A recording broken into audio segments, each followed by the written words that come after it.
आंब्याचा सीझन सुरू झाला आहे. आंबा खाऊ की नको? मला डायबिटीज आहे तर आंबा खाऊ की नको? वजन कमी करायचंय, आंब्याने वजन वाढेल तर आंबा खाऊ की नको? आंबा गोड आहे पण नैसर्गिक गोड आहे. त्याच्यामध्ये antioxidants, vitamin A, vitamin C आणि आपली इम्युनिटी वाढवणारे घटक भरपूर प्रमाणामध्ये आहेत. त्यामुळे आंबा खाण्याचे फायदे सुद्धा आहेत.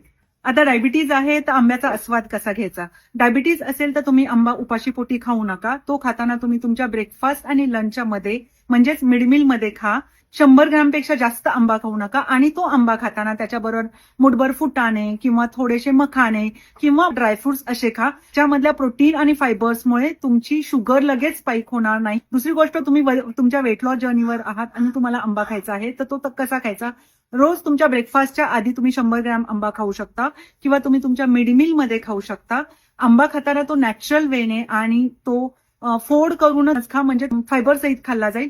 त्याचा आंब्याचा ज्यूस करून त्याचं फायबर वेगळं करणं किंवा आंबा जेवणामध्ये घेऊन त्याच्यामध्ये साखर ऍड करून तुम्ही त्याच्या कॅलरीज वाढवणं, अशा गोष्टी करू नका. दुपारनंतर जनरली आंबा खाल्ल्यानंतर तो तुम्हाला वेट गेन देतो. आंबा खाताना नेहमी सकाळच्या वेळेमध्ये खा आणि लिमिटेड क्वांटिटीमध्ये खा.